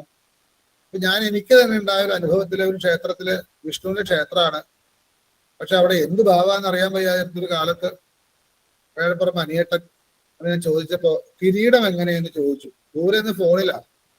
ഞാൻ പറഞ്ഞത് ഇത് വലിപ്പമുണ്ട്. അപ്പൊ ചക്രവർത്തിയാണ് എന്ന് പറഞ്ഞു. അങ്ങനെ ഒരുപാട് പറഞ്ഞു തന്നിട്ടുണ്ട് അദ്ദേഹം. എങ്ങനെയാണ് ശംഖ് പിടിച്ചിരിക്കുന്നത്, ചക്രം എങ്ങനെ പിടിച്ചിരിക്കുന്നത്, ഗത എങ്ങനെ പിടിക്കുന്നത്, പത്മം എങ്ങനെ പിടിച്ചിരുന്നത്, കൂടുതലിന് വല്ല വ്യത്യാസമുണ്ടോ, ഇതൊക്കെ അന്ന് ഞാൻ മനസ്സിലാക്കി. ഇവിടുത്തെ അവിടെ കൃഷ്ണനാണ് ചക്രവർത്തിയാണ്. അത് രാജസൂയകത്തിൽ അഗ്രേസരനായി പോയ സമയത്തുള്ള രൂപമാണ്. അവിടെ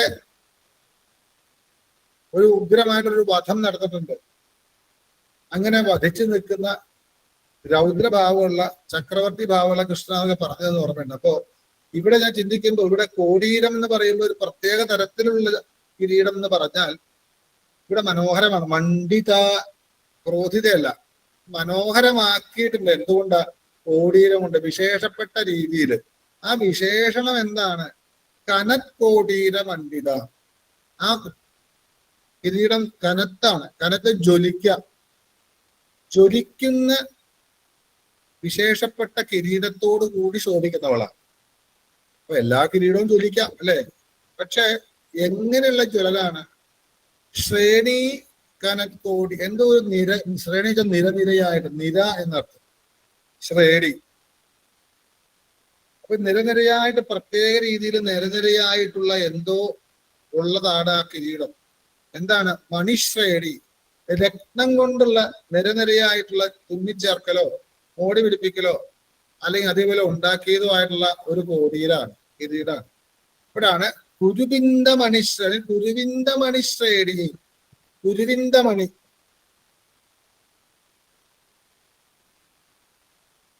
കുരുവിന്ദം എന്ന് വെച്ച് കഴിഞ്ഞാൽ വളരെ വിശേഷമാണെന്നാണ് പറയാ. ഇവിടെ നമുക്കൊന്നും ഇവിടെ കുരുവിന്ദം ചോദിച്ചാൽ രത്നവ്യാപാരികൾക്കൊന്നും ചെയ്യാൻ പറ്റില്ല. ശരിക്ക് ഈ മാതളപ്പഴം ഉണ്ടല്ലോ, മാതള നാരങ്ങ പൊളിക്കുമ്പോ അതിൻ്റെ ഉള്ളിൽ ചെറിയ ചെറിയ ചെറിയ പല്ല് ഇങ്ങനെ അടുപ്പിച്ച് ആരാണ് ഇത്രയും മനോഹരമായിട്ട് ഈ പഴം അതിനകത്ത് പ്രത്യേകം അത് പോവാത്ത രീതിയിൽ കട്ടിയുള്ള തോടൊക്കെ ആയിട്ട് അതിന്റെ അതേ ഭാവത്തിൽ അതേപോലെയുള്ള നിറമാണെന്ന് പറയുന്നു. മാതള ഇതിന്റെ നിറത്തോട് കൂടിയതാന്ന് പറയാം. കോടീരം എന്ന് വെച്ചാൽ വിശേഷപ്പെട്ടത് എന്ന് പറയുമ്പോൾ പ്രത്യേക വിശേഷണം എന്താണ്? കുരുവിന്ദ മണികളുടെ ശ്രേണി, കൂട്ടം, നിരനിരയായിട്ട് തുന്നിച്ചേർത്തതോ വെച്ച് പിടിപ്പിച്ചതോ ആയിട്ടുള്ള ഒരു കിരീടം. അതെന്താണ്? ഏറ്റവും ശ്രേഷ്ഠം എന്ന് പറയേണ്ടതായ കുരുവിന്ദ രത്നങ്ങളെ കൊണ്ട്.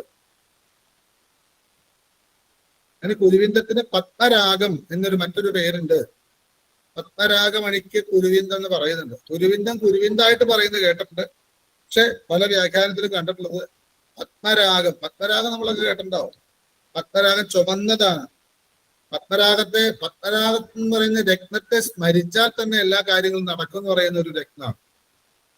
അപ്പൊ അതുപോലെ പത്മരാഗം കൊണ്ട് എന്നുള്ള ചുമപ്പാണെന്ന് പറയാൻ പറ്റില്ല. താമരപ്പൂവിന്റെ നിറമോ റോസോ എന്തെന്ന് പറയാൻ പറ്റാത്ത ഒരു വശ്യമായിട്ടുള്ള നിറമാണ്. മാതള നാരങ്ങയുടെ ഉള്ളിലുള്ള അല്ലികൾക്കുള്ള നിറം അറിയാലോ. അത് നിരനിരയായി കോർത്ത് പിടിപ്പിച്ച പത്മരാഗക്കല്ലുകൊണ്ട് കുരുവിന്ദ മണികളെ കൊണ്ട് അലങ്കരിച്ച അല്ലെങ്കിൽ പ്രത്യേക തരത്തിൽ നിരനിരയായി കോർത്ത് പിടിപ്പിച്ച കുരുവിന്ദ മണിശ്രേണി, അങ്ങനെ കോർത്ത് പിടിപ്പിച്ചുള്ള കനത്ത് ജ്വലിക്കുന്ന കുരുവിന്ദ മണികളെ കോർത്ത് വളരെ നിരനിരയായിട്ട് ചേർത്ത് പിടിപ്പിച്ചതിന്റെ മുഴുവനും കൂടെ നോക്കുമ്പോൾ അങ്ങനെ ആ കുരുവിന്ദ മണികളാൽ ജ്വലിക്കുന്ന ഒരു വിശേഷപ്പെട്ട കിരീടം കൊണ്ട് മണ്ഡിതയാണ് അമ്മ, ശോഭിക്കുന്നവളാണ് അമ്മ. അതായത് അമ്മയുടെ ശിരസിലെ കിരീടം കണ്ടു എന്നർത്ഥം. ആദ്യം ചെമ്പകാശോക പുന്നാക സൗഗന്ധികം കൊണ്ടുള്ള അലങ്കരിച്ച മുടി, ആ മുടിക്ക് മുകളിലായിട്ട് വിശേഷപ്പെട്ട രത്നം കുരുവിന്ദമണി പത്മരാഗം, ആ പത്മരാഗം ആകുന്ന മുത്ത് വെറുതെ വെച്ചേക്കല, പ്രത്യേകം നിരനിരയായിട്ട് കോർത്ത് പിടിപ്പിച്ച് അതിമനോഹരമാക്കി ജ്വലിക്കുന്ന ആ കിരീടം ശിരസിലുണ്ട്. അത് മുടിയെയും മോശമാക്കുന്നില്ല. മുടിയുടെ അത്രയും സുഗന്ധമുള്ള ആ മുടിയെയോ മുടിയിൽ അലങ്കരിച്ചിരിക്കുന്ന ചമ്പകാശോകപുന്നാക സൗഗന്ധ്യങ്ങളെയോ ഒന്നും അലോരസപ്പെടുത്തുന്നില്ല, അതിന് അഭംഗി വരുത്തുന്നില്ല, അതിന് മാറ്റുകൂട്ടുന്ന രീതിയിൽ ജ്വലിക്കുന്നുണ്ട്. ആ ജ്വലിക്കുന്നത് പത്മരാഗ ശിലകളുടെ പ്രത്യേക കിലകളൊക്കെ എടുത്ത് ആരാണ് പടുത്തതെന്ന് അറിയില്ല. അമ്മയാണ് ആദ്യത്തെ മാതാവ്, അമ്മ തന്നെ ആവാം. അങ്ങനെയുള്ള മണികളെ കൊണ്ട് പ്രത്യേക രീതിയിൽ മനോഹരമാക്കിയ ജ്വലിക്കുന്ന ആ കിരീടം ശിരസിൽ വെക്കുമ്പോൾ അമ്മ ശോഭിക്കുന്നു. അമ്മ ശോഭിക്കുന്നു വെച്ചാൽ അമ്മയുടെ തലമുടി ശോഭിക്കും, നെറ്റി ശോഭിക്കും, ആ തലയിൽ ചൂടിയിരിക്കുന്ന പൂക്കൾ ശോഭിക്കും. ഒന്നാമത് തന്നെ ചുമ നിറമാണ്. ആ നിറത്തിൽ പത്മരാഗത്തിന്റെ നിറവും കൂടെ വന്നിട്ട് ആ കിരീടം ശിരസിൽ അങ്ങോട്ട് വരുമ്പോ, ചില കിരീടമുണ്ട് നമുക്ക് പാകമാകാത്ത കിരീടമാണെങ്കിൽ നേരെ താഴത്തേക്ക് ഇറങ്ങിപ്പോകും അല്ലെ, അല്ലെങ്കിൽ ഇറങ്ങാൻ പറ്റാണ്ട് വരും. അത് കൃത്യമാണ് അമ്മയുടെ ശിരസിന് ആ തലമുടിയുടെ ഭംഗിക്ക് ഒരു മാറ്റവും വരാത്ത, മാറ്റവും കുറയാത്ത രീതിയിൽ, തലയിൽ ചൂടിയിരിക്കുന്ന പുഷ്പങ്ങൾക്ക് മാറ്റം കുറയാത്ത രീതിയിൽ, അമ്മയുടെ മുഖത്തിന്റെ പ്രഭ കൂട്ടുന്ന രീതിയിൽ, അമ്മയെ കൂടുതൽ കൂടുതൽ സൗന്ദര്യമാക്കുന്ന, മണ്ഡിതയാക്കുന്ന രീതിയിലുള്ള കിരീടം കണ്ടു. അങ്ങനെ അമ്മ ശ്രീമാതാവായ ശ്രീമഹാരാജ്ഞിയായ ശ്രീമത് സിംഹാസനേശ്വരിയായ അമ്മ ദേവന്മാരുടെ കാര്യത്തിനായിക്കൊണ്ട് ചിദഗ്നികുണ്ഡത്തിൽ നിന്ന് സംഭൂതയായി ഉദിച്ചുയരുന്ന 1000 അരുണസൂര്യന്മാരുടെ പ്രകാശമായിരുന്നു. 4 കൈകൾ ഉണ്ടായിരുന്നു. ഒരു കയ്യില് പാശവും, മറ്റു കയ്യിൽ അങ്കുശവും, ഒരു കയ്യിൽ കരിമ്പുവില്ലും, മറ്റൊരു കയ്യിൽ പഞ്ചതന്മാത്ര സഹായകമായിട്ട് ആ അമ്മ തന്റെ തന്നെ ശരീരത്തിന്റെ വിചാരുണ പ്രഭാപൂരം അവനവന്റെ ശരീരത്തിന്റെ പ്രകാശം കൊണ്ട് ആണ് ഉയർന്നു വന്നത്. അത് ബ്രഹ്മാണ്ഡ മണ്ഡലങ്ങളെ മുഴുവനും മുക്കിക്കളഞ്ഞു. വിചാരുണ പ്രഭാപൂരമഞ്ച ബ്രഹ്മാണ്ഡ മണ്ഡല. അങ്ങനെയുള്ള അമ്മ ഇങ്ങനെ ഉദിച്ചു വന്നപ്പോ കണ്ട മനോഹരമായ ഒരു കാഴ്ച, അമ്മയുടെ സമൃദ്ധമായ മുടിയിലെ ചമ്പകം, അശോകം, പുന്നാകം, സൗഗന്ധികം കൊണ്ട് അലങ്കരിച്ച് സുഗന്ധത്തോട് എത്ര മനോഹരമാണ് എന്ന് കണ്ടപ്പോഴാണ് പത്മരാഗ മണികളെ കൊണ്ട്, കുരുവിന്ദ മണികളെ കൊണ്ട് പ്രത്യേക രീതിയിൽ കോർത്ത് പിടിപ്പിച്ച് തേജസ്സുറ്റതായിട്ടുള്ള മനോഹരമായ കിരീടം, ആ കോടീരം ശിരസിൽ ഇങ്ങനെ കണ്ടപ്പോ ആ കിരീടത്തിന്റെ ശോഭയാണോ വലുത്, അമ്മയുടെ മുഖത്തിന്റെ ശോഭയാണോ വലുത്? അത്രയും മനോഹരമായിട്ട് അലങ്കരിക്കപ്പെട്ടവളായിട്ട് കണ്ടു ആ കിരീടം കൊണ്ട് എന്ന് വരെ നമുക്ക് മനസ്സിലായി. ഇവിടെ ഗരുഡപുരാണത്തിലാണ് രത്നങ്ങളെ കുറിച്ചൊക്കെ കുറച്ച് കാര്യമായിട്ട് പറയുന്നത്. അതില് പലതിൽ നിന്നും കിട്ടുന്ന, അതായത് ഖനികളിൽ നിന്നും നദികളിൽ നിന്നും ഒക്കെ കിട്ടുന്ന രത്നങ്ങളെ കുറിച്ച് പറയുന്നുണ്ട്. സ്ഫടികത്തിൽ നിന്ന് കിട്ടുന്നതിനേക്കാൾ കുരുവിന്ദത്തിൽ നിന്ന് കിട്ടുന്നവയാണ് വിശേഷം എന്ന് പറയുന്നത്. സ്ഫടികത്തിൽ നിന്നാണ് രത്നം കിട്ടുക, വജ്രമൊക്കെ അങ്ങനെയാണല്ലോ. പക്ഷെ സ്ഫടികം തുടങ്ങിയിട്ടുള്ള അതിൽ നിന്ന് കിട്ടുന്ന രത്നങ്ങൾ, അത് രത്നങ്ങളെ കുറിച്ച് പഠിച്ചാലേ മനസ്സിലാവും. പക്ഷെ കുരുവിന്ദം എന്ന് പറയുന്ന ഒരു പ്രത്യേക കല്ലുകളാണ്, ഒരു വിഭാഗമാണ്. അതിൽ നിന്ന് എടുക്കുന്ന പല പല പല രത്നങ്ങളുണ്ട്. അപ്പൊ അനേകം വിശിഷ്ടങ്ങളായ രത്നങ്ങളെ ഉണ്ടാക്കുവാനും പ്രകടിപ്പിക്കുവാനും കഴിവുള്ള പൊതുവെയുള്ള പേരാണ് കുരുവിന്ദം. ഇവിടെ പറയുന്നു ഗരുഡപുരാണത്തില് സ്ഫടികം തുടങ്ങിയിട്ടുള്ള പ്രകൃതിയുടെ മാറ്റങ്ങൾ ഉണ്ടാവുന്ന സ്ഫടികം തുടങ്ങിയിട്ടുള്ള അതിൽ നിന്ന് കിട്ടുന്ന രത്നങ്ങളെക്കാൾ കുരുവിന്ദം എന്ന മണിയിൽ നിന്നും ആ ഒരു കാറ്റഗറിയിൽ നിന്ന് കിട്ടുന്ന വിശേഷമുണ്ട്. അങ്ങനെ കുരുവിന്ദ മണിയിൽ നിന്നും കിട്ടുന്ന ആ രത്നത്തിന്റെ വിശേഷങ്ങൾ ഗരുഡപുരാണത്തിൽ പറയുന്നു. അതിന് സ്നേഹം, അഭിവൃദ്ധി, ഹരിയോടുള്ള ഭക്തി, സ്നേഹം ഉണ്ടാക്കും ആ പ്രകാശം അടിച്ചാൽ. പിന്നെന്താ, അഭിവൃദ്ധി, ഇങ്ങനെ അഭിവൃദ്ധി ഉണ്ടാക്കാൻ സാധിക്കും. പിന്നെ ഹരിയോടുള്ള ഭക്തി, വിഷ്ണുവിനോടുള്ള ഭക്തി എന്ന് പറഞ്ഞാൽ ഹരിയോടുള്ള ഭക്തി. അപ്പൊ ആരാണ് ഹരി എന്നൊക്കെ ചിന്തിക്കേണ്ടി വരും. അപ്പൊ ഇന്നും തീരില്ലേ അത്. അപ്പോ സാക്ഷാൽ ഹരിയോടുള്ള ഭക്തി കൂട്ടുന്ന കിരീടമാവാം. അപ്പൊ ആ കിരീടം ധരിച്ചതുകൂടി ആ കിരീടം ധരിച്ച ഹരിഭക്തി കൂടുതലുള്ള ഭഗവതി ആരാണ്, ഹരിയോട് ഭക്തിയുള്ള ഭഗവതി ആരാണെന്നൊക്കെ ചിന്തിച്ചു പോകുമ്പോൾ പ്രപഞ്ചത്തിലെ തന്ത്രശാസ്ത്രത്തിന്റെ മന്ത്രശാസ്ത്രത്തിന്റെ അതീവ രഹസ്യങ്ങളായ മന്ത്രതലങ്ങളിലേക്കൊക്കെ പോകേണ്ടത്. അപ്പൊ അതുകൊണ്ടായിരിക്കും കുരുവിന്ദം എന്ന് പറഞ്ഞ കുരുവിന്ദത്തിൽ നിന്നും കിട്ടുന്ന ശക്തി അല്ലെ ആ പ്രകാശം അതുകൊണ്ട് അലങ്കരിക്കപ്പെട്ടാൽ അല്ലെ കുരുവിന്ദം ധരിച്ചാൽ അതിനെ സ്നേഹം കൂട്ടും, വെറുപ്പ് കുറയ്ക്കും, നമ്മളെ എല്ലാ തരത്തിലും അഭിവൃദ്ധി ഉണ്ടാക്കും, ഒപ്പം ഹരിയോടുള്ള ഭക്തി കൂടും. ആ ഒരു തലമൊക്കെ ചിന്തിക്കാൻ പറ്റുന്ന ഒരു രത്നമാണ് കുരുവിന്ദം. അങ്ങനെയുള്ള കുരുവിന്ദ മണികളുടെ അനവധി കുരുവിന്ദ മണികളുടെ നിരകളോട് ചേർത്തിട്ടുള്ള കിരീടത്താൽ ശോഭിക്കുന്ന അമ്മ. ആ അമ്മയുടെ ശിരസിൽ വന്നതുകൊണ്ടാണ് ആ കിരീടത്തിന് ശോഭ എന്ന് പറയേണ്ടത്. എന്നാലും ആ തലമുടിക്കോ ആ അലങ്കരിച്ച പൂക്കൾക്കോ അമ്മയുടെ മുഖത്തിനോ ഇനി പറയാൻ പോകുന്ന ഓരോരോ സ്ഥാനങ്ങളുടെയും കുരുവിന്ദ മണിശ്രേണി കനത്കോടീര മണ്ഡിത എന്ന് കഴിഞ്ഞാൽ പിന്നെ അഷ്ടമീചന്ദ്ര വിഭ്രാജ ദളികസ്ഥല ശോഭിത എന്ന് പറയുന്നതൊക്കെ അങ്ങനെ നെറ്റി മുതൽ ഇങ്ങനെ താഴോട്ട് പാദത്തിന്റെ നഖം വരെ പറയുന്നുണ്ട്. അങ്ങനെ പറയുന്ന ഒന്നിനു പോലും സൗന്ദര്യം കുറയ്ക്കാത്ത രീതിയിൽ മനോഹരമാക്കിയ തേജസ്സോട് കൂടിയിട്ടുള്ള കുരുവിന്ദ മണികളാൽ ഓർത്തിട്ടുള്ള അതിമനോഹരമായ അമ്മയുടെ സൗന്ദര്യത്തിന് ശക്തി കൂട്ടുന്ന സൗന്ദര്യം കൂട്ടുന്ന കിരീടവും ആ കിരീടത്തിന്റെ കൂടെ തന്നെ ചമ്പകാശോക പുന്നാക സൗഗന്ധികങ്ങളാൽ അലങ്കരിക്കപ്പെട്ട അമ്മയുടെ മുടിയും ഉണ്ട്. അപ്പൊ അങ്ങനെയുള്ള മുടിയുള്ളവർക്ക് നമസ്കാരം, അങ്ങനെ കിരീടത്തെ കൊണ്ട് ശോഭിക്കുന്നവർക്ക് നമസ്കാരം എന്ന രീതിയിൽ 4-ാമത്തെ ശ്ലോകം കഴിഞ്ഞു. 4-ാമത്തെ ശ്ലോകത്തിൽ 2 മന്ത്രമേ ഉള്ളൂ. അപ്പൊ അതുവരെ ഒന്ന് ചൊല്ലാം.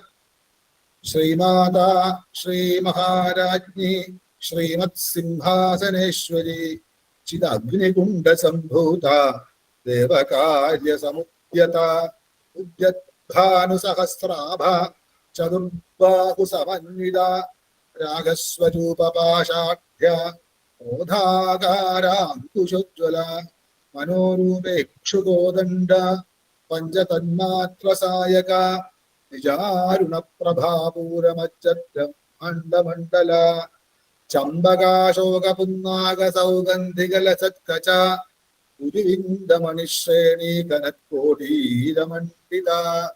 ഇത്രയും മന്ത്രമാണ് നമ്മൾ ഇതുവരെ എടുത്തത്.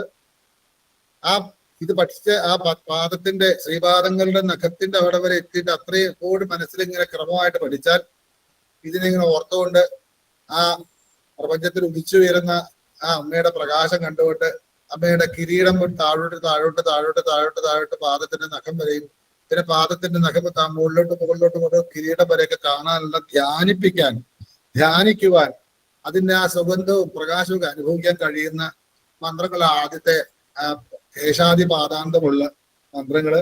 അതിലിപ്പോ നമ്മള് കിരീടം വരെ കണ്ടു, തലമുടി കണ്ടു, തലമുടിയിലെ അലങ്കരിച്ച പുഷ്പങ്ങളെ കണ്ടു. ഇനി അമ്മയുടെ നെറ്റി, അത് നമ്മുടെ നെറ്റിയുടെ ഭാവം, പുരികത്തിന് തൊട്ടിട്ടുള്ള മൂക്കുത്തി, കണ്ണ്, ചുണ്ട്, കവിള്, ഇങ്ങനെ ഓരോന്ന് പറഞ്ഞിങ്ങനെ നമ്മളെ കൊതിപ്പിക്കുന്ന മന്ത്രങ്ങളാണ്. അത് അടുത്ത ദിവസം നോക്കാം. 3:53 ആയി. ഇനി എന്തെങ്കിലും സംശയം ഉണ്ടെങ്കിൽ ചോദിക്കാം, അല്ലെങ്കിൽ നമുക്ക് പതുക്കെ നിർത്താം.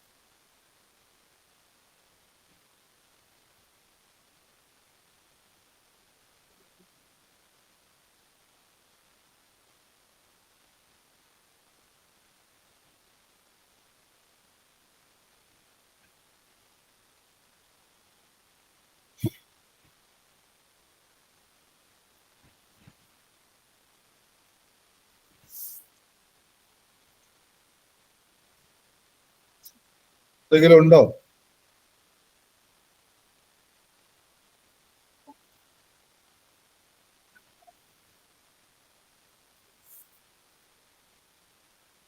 ക്ലാസ്സിൽ ആരും ഇല്ലേ?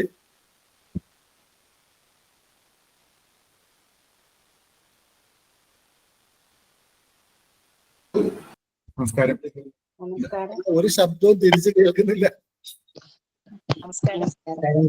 നന്നായി മനസ്സിലായി. ക്ലാസ് നന്നായിരുന്നു, ക്ലാസ് നന്നായി, ചോദിക്കാൻ തക്ക ഇതില്ല.